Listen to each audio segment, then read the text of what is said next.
Si no aprendemos a darle un sentido mitológico a nuestra vida, inevitablemente tendrá uno patológico. Siendo fieles a nuestra búsqueda, emprendemos un viaje para descubrir una nueva comprensión de nosotros mismos y de nuestro lugar en el mundo. Solo cuando hayamos dejado la seguridad de nuestro mundo conocido, el mundo en el que nos sentimos en control, descubriremos que la mitología es real y verdadera y que tiene algo profundo que enseñarnos. Necesitamos encontrarnos con nuestro héroe interior y dejar que nos guíe por la aventura de nuestras vidas. Richard Rohr. Uno tiene que adoptar una vía hasta cierto punto osada y peligrosa con su existencia, sobre todo dado que, pase lo que pase, vamos a perderla. Friedrich Nietzsche.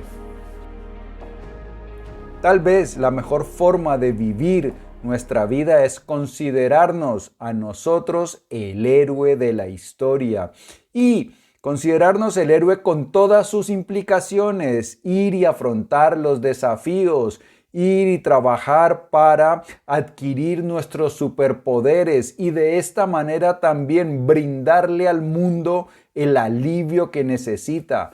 Nosotros somos héroes, nosotros tenemos dentro cosas extraordinarias que brindarle al mundo. Ese es el trabajo de la mitología.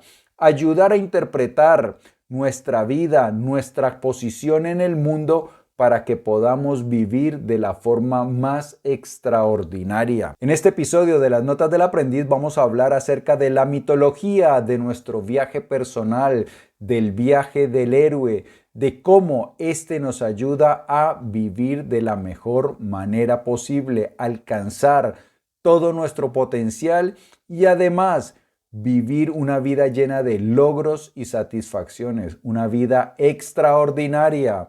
Y como esto de vivir extraordinariamente no solo es importante, sino que también es urgente, pues empecemos ya mismo. Bienvenido a las Notas del Aprendiz, el lugar que está dedicado a ti, a darte todas las ideas y todas las herramientas que necesitas para que te conviertas en tu más extraordinaria versión y para que de esta manera vivas la vida heroica, aventurera, la que naciste para vivir.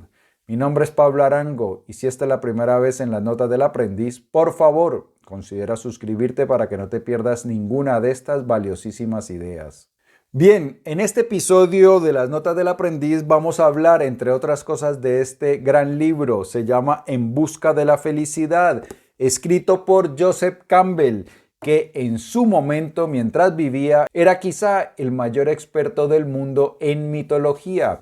Y hoy vamos a hablar más específicamente de el monomito, o también como se le ha llamado el viaje del héroe, que es la mitología alrededor de nosotros mismos, de la búsqueda de nuestro potencial, de la búsqueda de nuestros talentos y también del impacto positivo que podemos crear en el mundo. Pero antes de seguir con Joseph Campbell, miremos primero qué es mitología.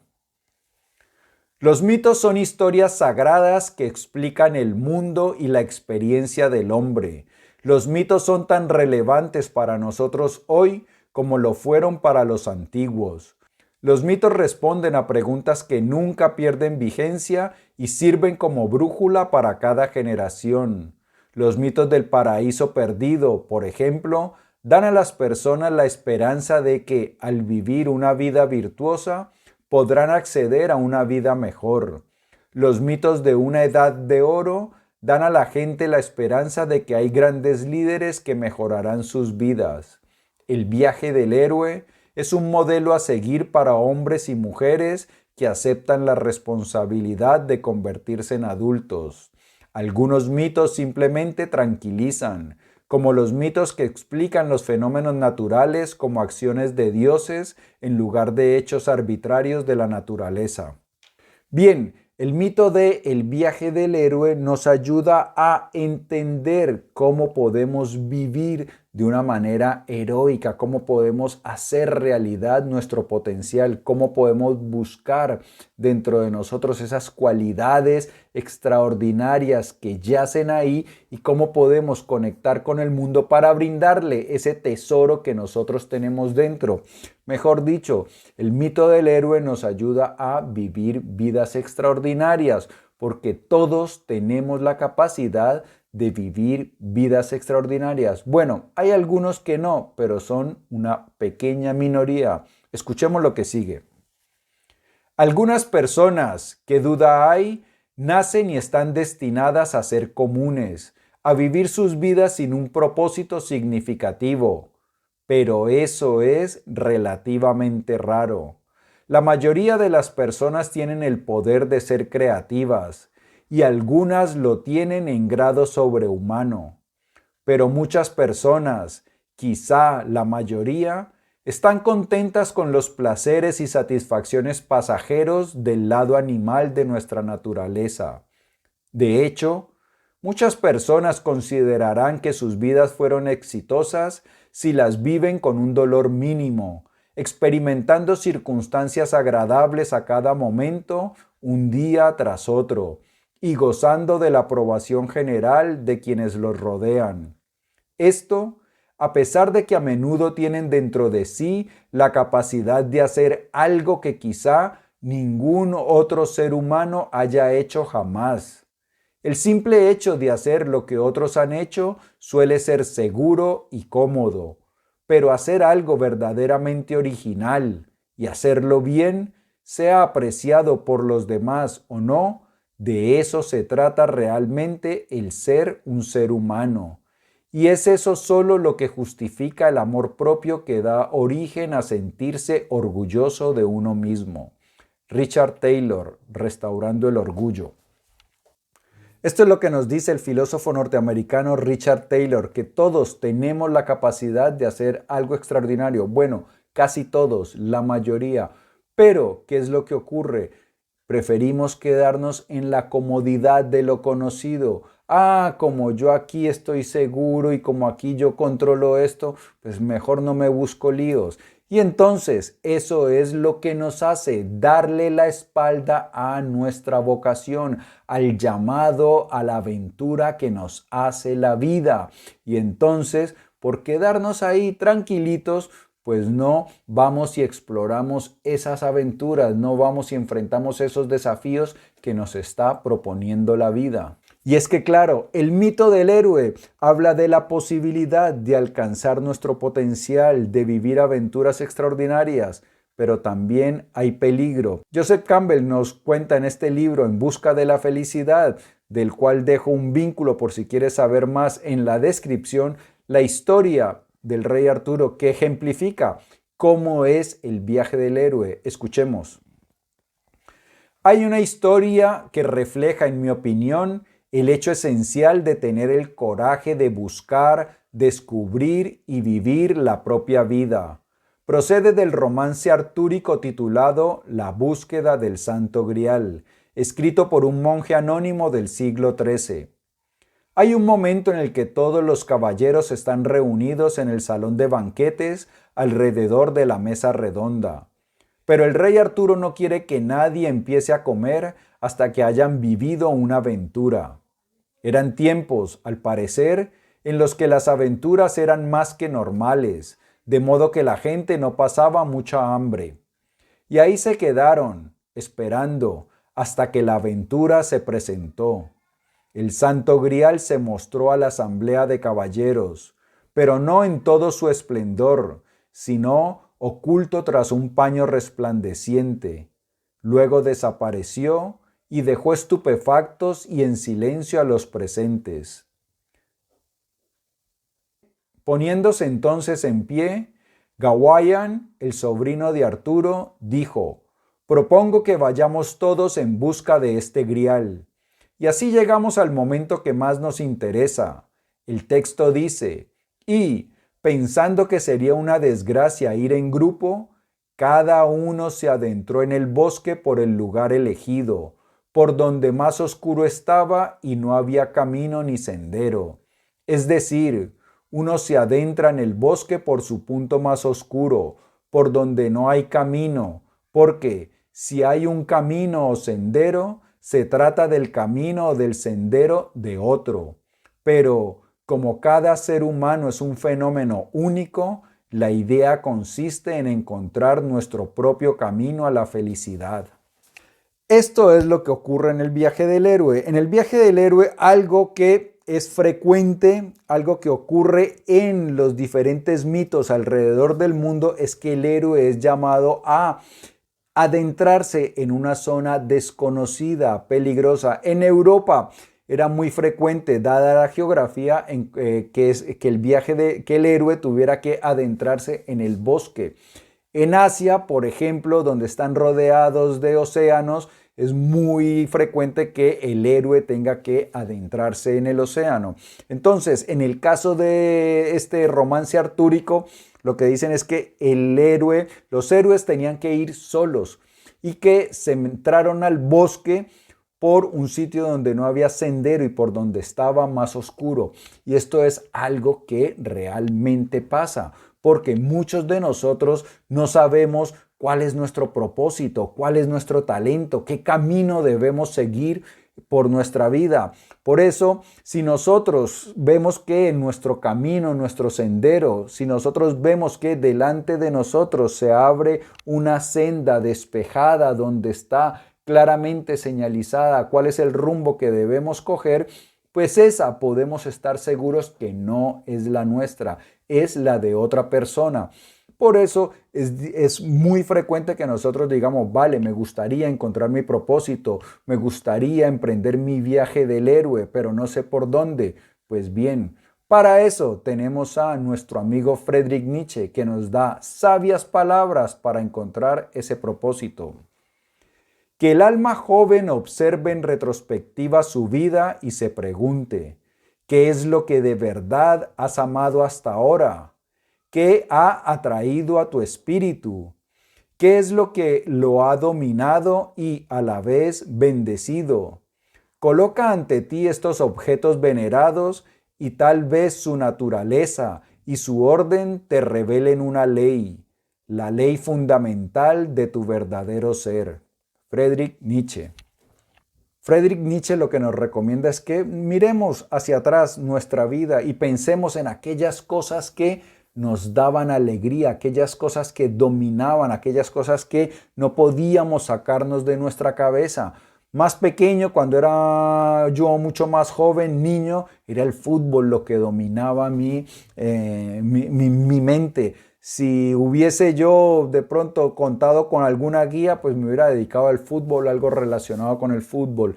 Luego era el aprendizaje. Y yo me acuerdo que yo decía en muchas ocasiones, si no tuviera que trabajar, ¿qué haría yo? Me dedicaría a estudiar. Pues bien, al final ese fue mi propósito. Yo estudio y como nadie me contrató para ser profesor, pues entonces enseño por aquí y a eso me dedico. Ese es mi propósito.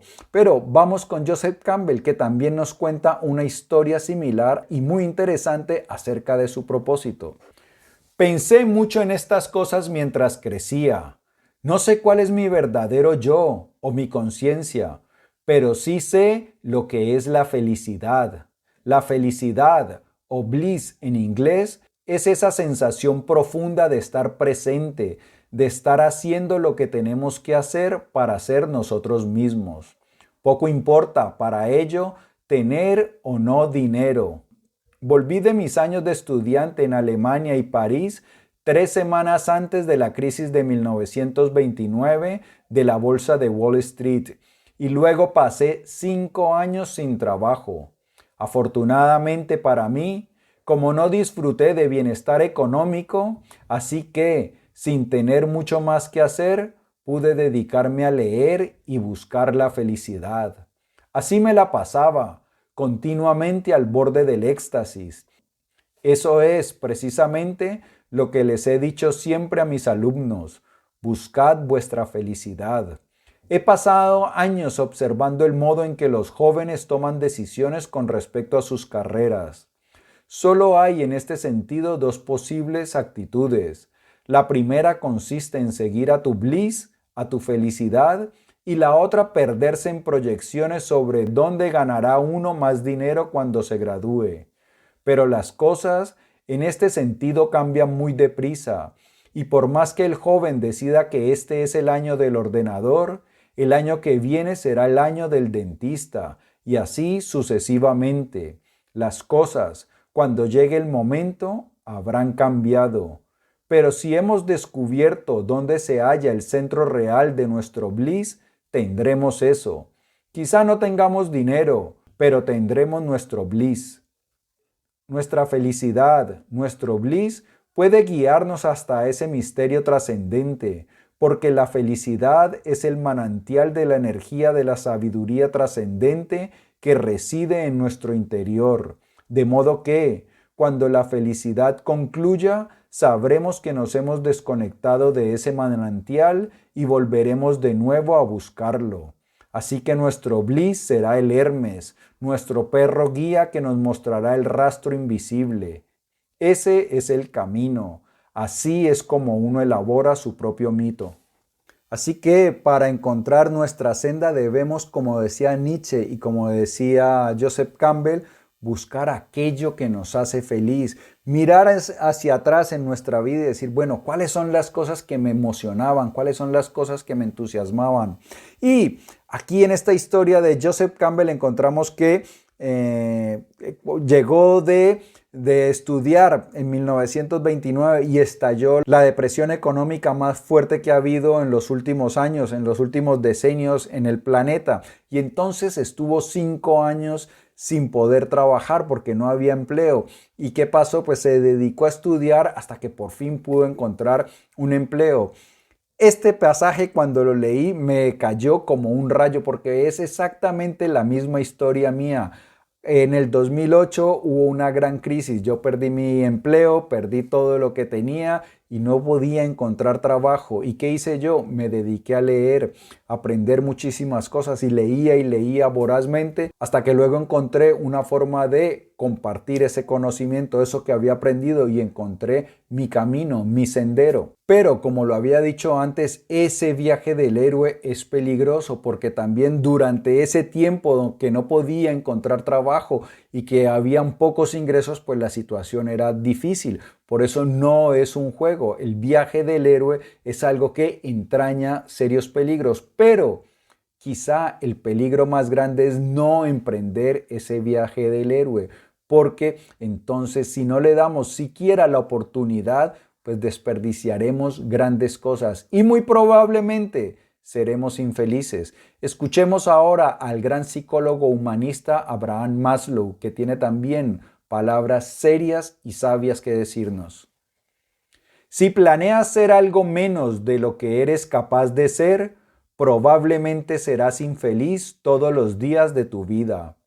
Las únicas personas de verdad felices que conozco son las que están trabajando duro en algo que consideran importante. Si quiere estar finalmente en paz consigo mismo, un músico debe hacer música, un pintor debe pintar, un poeta debe escribir. Lo que un hombre puede ser, debe serlo.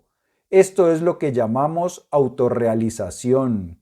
Se refiere al deseo del hombre de convertirse en lo que es potencialmente, convertirse en todo lo que uno es capaz de llegar a ser.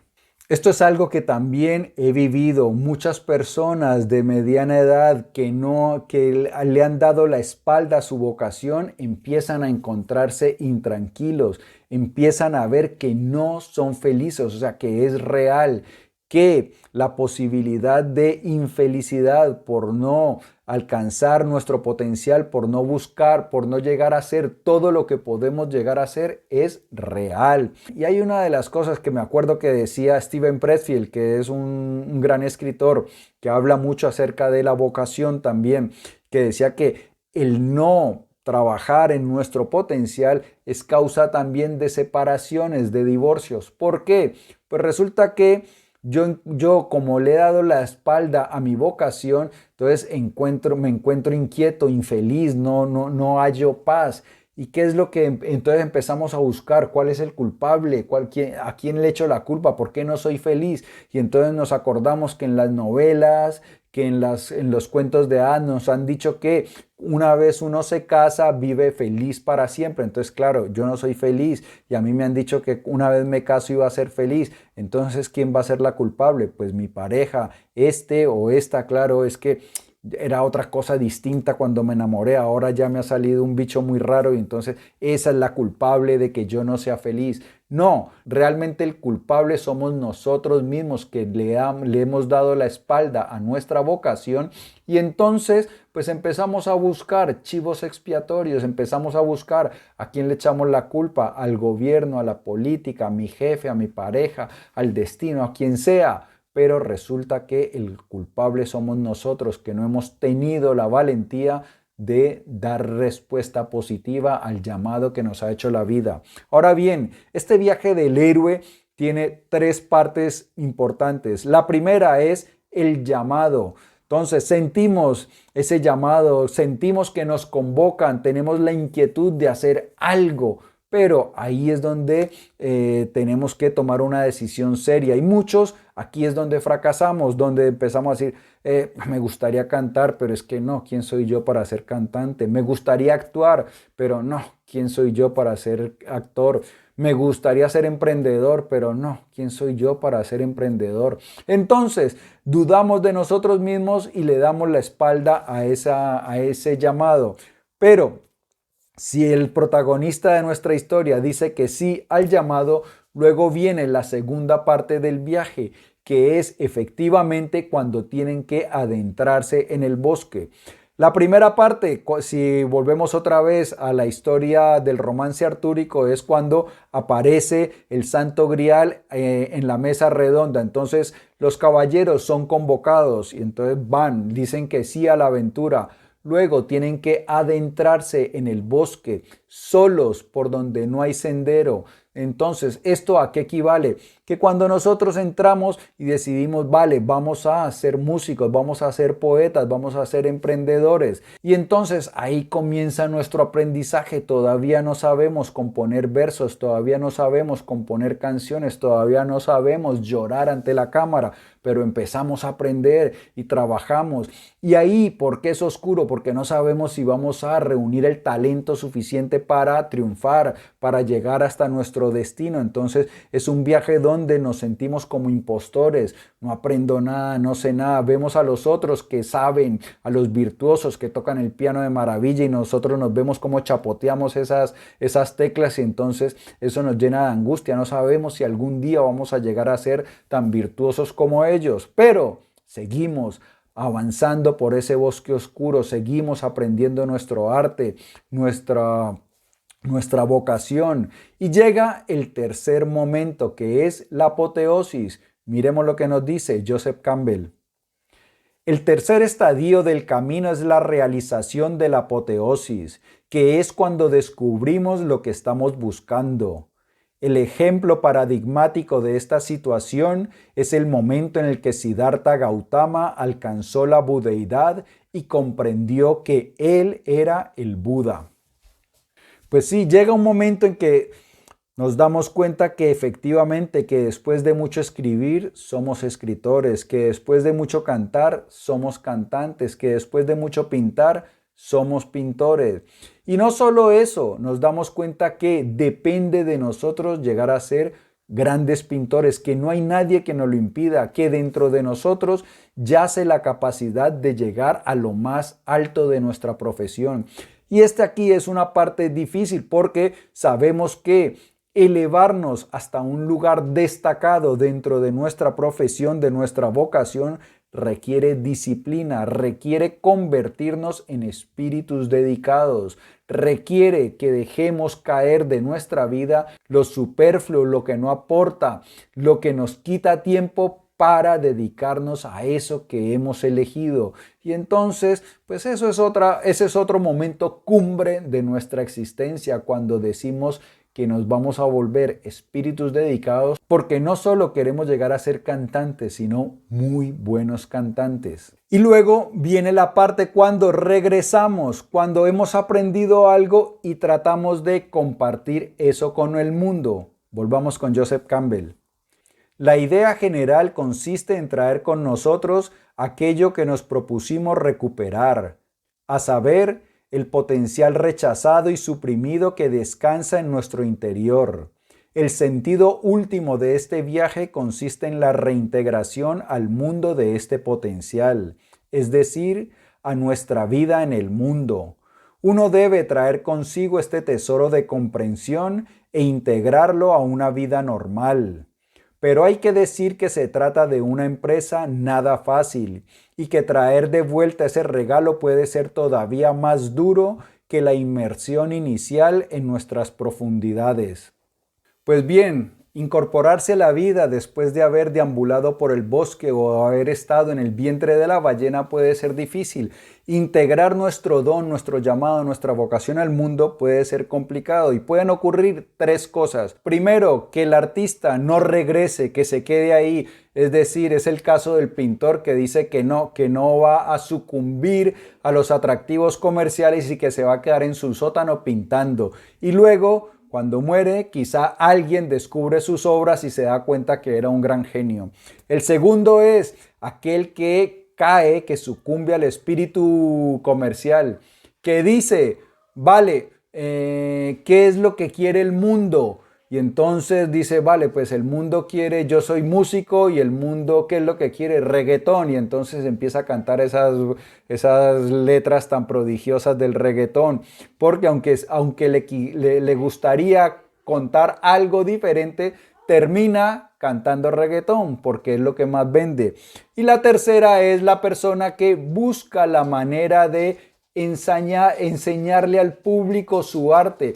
Es decir, que tiene una propuesta y que empieza a explicarle, a educar al público los beneficios de su propuesta, que si le va bien, pues entonces puede ser fiel a su vocación, a su forma de interpretar el arte o lo que sea, y entonces conectar con el mundo. Esas son las tres alternativas que hay para reintegrar al héroe a la sociedad. El viaje del héroe es una de las pautas universales a través de las cuales la vida resulta más esplendorosa. Para mí, la mejor vida sería la formada por sucesivos viajes del héroe, que nos convocasen una y otra vez al mundo de la aventura y la búsqueda de nuevos horizontes. Y cada vez tendremos que responder la misma pregunta: ¿me atreveré? Y cuando uno se atreve, aparecen los peligros y la ayuda y la consecución o el fracaso, porque esta es siempre una posibilidad, pero también existe la posibilidad de encontrar la felicidad. Pues sí, esta es la mejor lucha que podemos dar en la vida, la lucha por vivir de la manera que nosotros consideramos que debemos vivir, y cuando lo hacemos, las posibilidades de ser muy felices son extraordinarias. Cuando le decimos que no a nuestra vocación, cuando le decimos que no a ser nosotros mismos, las probabilidades de ser infelices, de vivir por debajo de nuestras posibilidades, son reales. Y lo que nos dice Joseph Campbell es también muy cierto. La vida más bien no es un solo viaje del héroe, es la sucesión de viajes del héroe. Llegamos a hacer algo y luego encontramos que eso ya no nos satisface, entonces somos convocados para otra nueva aventura. Y siempre estará la pregunta: ¿me atreveré? Yo creo que lo mejor es decir sí, me atrevo, y vivir con intensidad cada aventura. Amigo mío y amiga mía, si el vídeo te ha gustado, dale por favor dedito arriba. Te invito a que lo compartas para que me ayudes a que hagamos viral la sabiduría y el viaje del héroe. No olvides antes de irte suscribirte, y por aquí te dejo otro episodio de las Notas del Aprendiz cargado de buenas ideas y buenas herramientas. Yo pienso en ti todos los días, por eso te digo que nos vamos a ver prontísimo, pero prontísimo. Chao.